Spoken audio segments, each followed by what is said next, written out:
Hi, I'm Andy Ellis. I'm the host of this show and a potential Green Party candidate for governor of Maryland in 2026. I'm using this show to highlight interesting people and ideas that help me and you to understand what is happening and what is possible. You can learn more about the campaign by going to gogreen2026.com. Guests on this show do not necessarily support my campaign or the Green Party. They've agreed to come on to discuss ideas and issues. And of course, click the subscribe button on YouTube so you can keep up to date with this podcast. For better or for worse, there's a lot of discussion about DEI programs. What's your view on DEI programs, and would you support more state funding for DEI programs? Yeah, so first, let me say, I think it's important to understand that DEI as a concept is really a corporate management strategy for dealing with diversity in the workforce. It is not a sort of radical restructuring. It is not redistribution. It is not reparation. We'll get to that in a second. But as a management tool to help manage diversity in the workforce, if Maryland agencies and people that are receiving funding from the state need help managing diversity in the workforce, absolutely we should invest in that. Absolutely we should help them with that.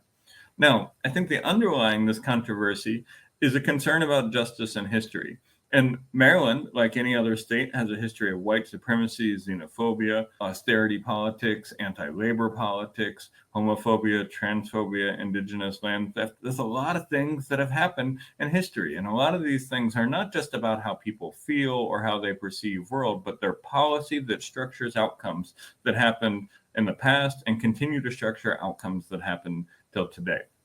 So if we want a Maryland that works for everybody, we need to identify those policies that are at the root of the problems that create inequity, that create oppression, and that create other things like that. So we need to, once we identify them, once we identify the roots, we need to change them. And then we need to invest in repairing that damage.